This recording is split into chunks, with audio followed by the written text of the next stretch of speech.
c'est moi l'invité surprise. Wouh. Alors, voilà, évidemment, hein, vous vous êtes dit, un invité surprise, waouh. Attends, mais c'est sûrement que ça va être énorme. Peut-être que c'est un homme politique connu, un prix Nobel de la paix, Barack Obama. Et non, coucou, c'est moi, Vanessa Caillot. C'est qui? Oui, alors en fait, moi, je suis là pour vous détendre. Non, je ne vais pas vous masser, hein, je suis humoriste et je suis vraiment ravie de participer à ce TEDx. Après 3 heures de conférence, hein, vous avez dû vous concentrer à mort et que donc vous attendez impatiemment, affamé, le buffet. Alors en plus, moi d'habitude, avant mon spectacle, il y a quelqu'un, voilà, une première partie qui chauffe la salle, hein, qui met l'ambiance. Bon, là, entre la forêt qui meurt... Hein, et les lépreux au Moyen-Âge. Voilà, je trouve que mes collègues n'ont pas vraiment fait le job, mais bon. Alors, le thème de ce TEDx Chantilly, c'est donc vivre ensemble. Vivre, ok. Le problème, c'est ensemble. Ouais, hein, parce que dans cet ensemble, il y a aussi ton oncle Gérard. Et oui, Gérard, hein, tu sais, celui qui jette ses papiers par terre parce que ça crée de l'emploi. Celui qui trouve que les féministes cassent un peu l'ambiance en soirée et qui trouve que être gay de toute façon c'est la mode aujourd'hui. Donc comment gérer Gérard? Et oui, alors d'ailleurs à ce sujet, vous savez qu'en France on a perdu 4 points de QI en 10 ans. Ouais, c'est officiel, on devient de plus en plus con. Ah oui, moi je le sens que je deviens de plus en plus con, vraiment. Ah si, avant, attends, moi je lisais du Zola, du Claudel, bon maintenant je lis des posts Facebook. Et avant je regardais des films intéressants d'1h30, maintenant je regarde des vidéos de chats effrayés par des concombres. Ouais. Ma hantise, moi c'est qu'on me demande, et toi Vanessa, tu préfères Godard ou Truffaut? Truffaut, Ganvert. Ouais, très pratique l'humour, hein, très pratique. On peut donc affiner notre problématique, comment vivre ensemble alors qu'on devient de plus en plus con. Ouais. Ah tiens, d'ailleurs, j'ai un petit point sémantique avant de continuer sur le ensemble. Ensemble, c'est les uns avec les autres, mais aussi en même temps. Et ça, c'est important. Si, parce qu'un ensemble musical, par exemple, hein, si les musiciens jouent les uns avec les autres, mais pas en même temps, qui jouent en décalé, que chacun vit sa vie, bah, ça donne le jazz. Ah si, le jazz, c'est le bordel, le jazz. Hein. Ah, moi, je ne saisis pas le concept, le jazz, vraiment. Hein. Vanessa, tu aimes le jazz? Non, parce qu'il y a un super concert de free jazz samedi, tu veux venir? Pourquoi je suis punie? Non, je suis allée à ce concert de free jazz, je n'ai pas compris, non. Écoutez, les gars, c'est quand que ça commence, le concert, parce que c'est long, hein. Ah, ça a déjà commencé? Ah, d'accord. Non, parce que moi, j'ai cru qu'ils accordaient encore leurs instruments, là. Ok. Donc, dans un premier temps, nous allons voir que vivre ensemble, bof, hein, c'est pas gagné. Hein, parce que dès l'enfance, on nous oblige quand même à vivre avec des adultes qu'on n'a pas choisis. Et, ouais, et qui, en plus, sont là clairement pour nous pourrir la vie. Hein. Et oui, à coup de range ta chambre, éteins les lumières, c'est pas Versailles ici. Eh ben, si t'es pas content, t'as qu'à aller vivre chez les voisins, tu verras si c'est mieux. Bon, moi, mes parents, j'ai de la chance, ils sont très chouettes. Si, très classiques en revanche, mes parents. Oui, très classiques, très comme il faut. Hein. Mon père a fait carrière, ma mère a fait des quiches. Ouais. Là, pendant les vacances, d'ailleurs, je suis allée chez eux. Alors, aller chez ses parents en vacances, pourquoi pas? Il y a quand même des petites règles à respecter. Hein. Par exemple, il ne faut pas rester plus de... Combien de jours? On y va? Répondez-vous. 3, exactement, vous avez vu? C'est universel, tout le monde a dit 3. Hein. C'est ça, parce que le premier jour, c'est ma chérie. Deuxième jour, Vanessa. Troisième jour, t'es comme ton père. Alors, une fois sur place, moi, je vous conseille vraiment de respecter la règle des 3 P. Alors, patienter, positiver et pourquoi je suis venue. Non, bon, bref, donc vivre avec ses parents, d'accord, mais 3 jours max. Ouais, alors à vivre avec ses enfants, c'est différent. Moi, la cohabitation avec mon fils, il y a 5 ans, il est super. La cohabitation se passe très bien. Non, parce qu'en fait... je gère plutôt bien en tant que mère, ouais. Oui, c'est vrai. Alors, mon petit secret pour gérer, hein, pour ceux et celles que ça intéresse, c'est de minuter mon emploi du temps. 18h31, vite au bain, on a 1 minute de retard. Quoi? Tu veux faire pipi? Mais t'es malade? Non, parce que ton petit pipi, là, ça va nous prendre 2 minutes, hein. 2 minutes, du coup, ben, forcément, on va être en retard pour le bain, hein. Donc après, en retard pour le repas, hein. Donc tu vas te coucher trop tard, hein. Donc demain matin, hein, tu vas pas vouloir te lever, donc on va arriver en retard à l'école. Alors moi, tu vois, je vais me prendre une réflexion de ta maîtresse, alors ça va m'énerver pour la journée, d'accord, hein. Donc moi, derrière, je passe une journée de merde, hein. Le soir, forcément, on va être fatigués tous les deux, donc ça va gueuler, hein. Donc on va passer une soirée de merde, hein, une semaine de merde, un mois de merde, une année de merde, une vie de merde, hein. Et puis quand t'auras 35 ans, après 10 ans de psychothérapie, tu vas me reprocher d'avoir été une mère autoritaire et castratrice.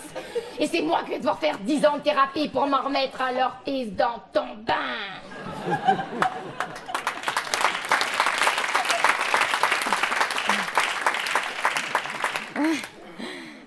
Non mais moi ma copine Caro elle gère super bien avec ses mômes, je sais pas comment elle fait.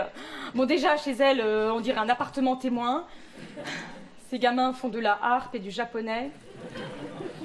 Et elle fait ses yaourts elle-même. Ouais, parce que c'est mieux pour le transit intestinal. C'est sûr que niveau transit, elle, Caro, c'est une spécialiste. Hein. Elle fait chier, oui. Si, elle fait chier. Parce qu'en plus, elle a une vie de couple de malade.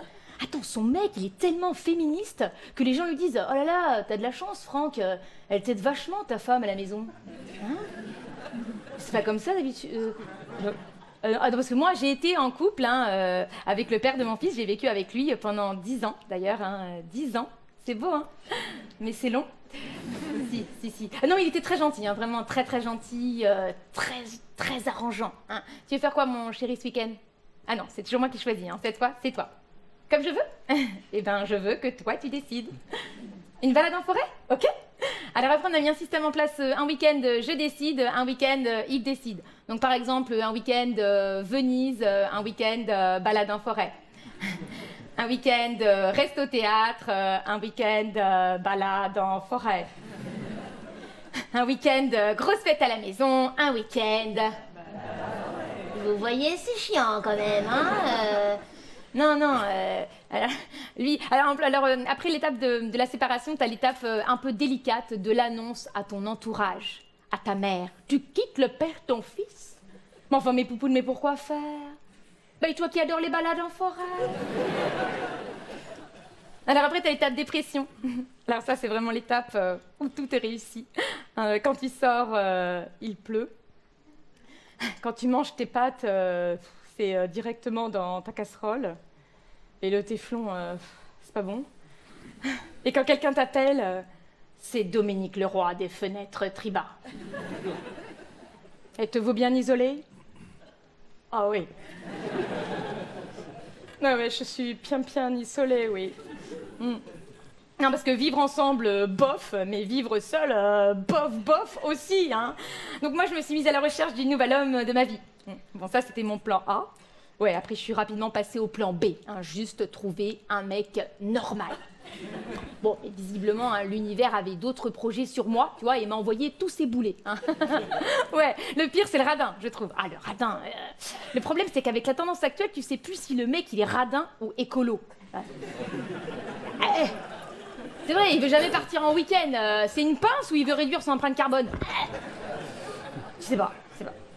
Non, écolo, c'est beaucoup mieux, évidemment. Le vrai écolo... Alors souvent, écolo, c'est avec vegan. Ouais, j'ai eu un ex-vegan, comme ça. Il avait des chaussures en cuir de maïs. Oui, c'est vrai. J'ai toujours eu envie de les mettre au micro-ondes pour voir. Non, je l'ai pas fait. Non, j'ai une théorie à propos des hommes, des femmes, ça. Je pense que les hommes nous tirent vers le bas. Oui, alors je sais, c'est un petit peu brutal comme ça, lancé comme ça, mais bien sûr, je vais étayer mon propos. Étayer, c'est bon les mecs, vous l'avez? Alors, attention, c'est pas hier, j'ai étayé à la plage, hein, rien à voir. Hein. Non. Non, ça veut dire appuyer, renforcer. Alors, étayons, 96,5% des détenus sont des hommes. Et ouais, 88% des serial killers sont des hommes. Alors vous allez me dire, mais pourquoi? Alors déjà, on le voit dès la maternelle, hein, c'est vrai, les petits garçons tapent, les petites filles crient. Ouais, moi, mon fils, quand il s'embrouille avec un copain au parc, hein, il lui en colle une direct. Hein. Non, mon chéri, on ne tape pas, on parle. Alors que la copine, la fille, pardon, de ma copine Caro, elle est là. Eh ben maman, Juliette, elle a dit qu'elle était plus ma copine. Et moi, j'ai dit qu'elle était pas gentille. Et elle a dit, c'est toi qui es pas gentille. Et moi, j'ai dit, c'est celui qui est. Et elle a dit, miroir. Et moi, j'ai dit, baguette de magique de licorne. Non, ma chérie, tu parles trop, la tape.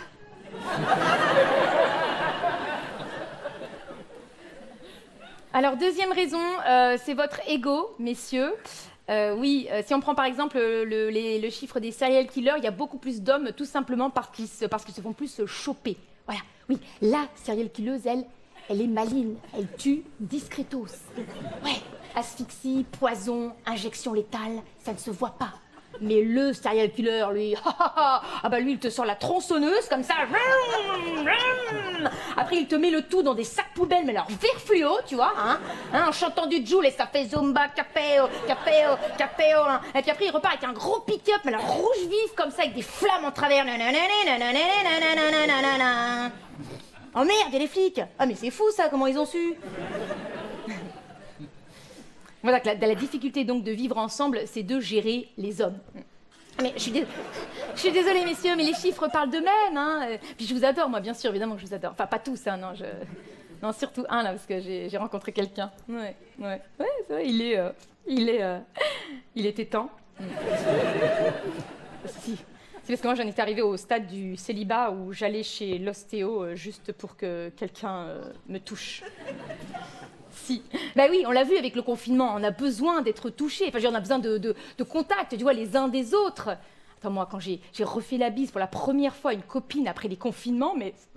Non, excuse-moi, Caro, ça va bien, mais tu vois, c'est que, t'es vivante, quoi. Vivre ensemble. Pour conclure, je dirais que vivre ensemble, c'est un peu comme le jazz, hein, c'est le bordel. C'est vrai, hein, on joue tous une partition différente, souvent on comprend rien, parfois l'ensemble ne donne pas trop mal, et parfois il y a même des petits moments de magie. Alors comment les capter, ces petits moments de magie, je sais pas. Mais on pourrait faire déjà de notre mieux, ça sera déjà pas mal. Merci.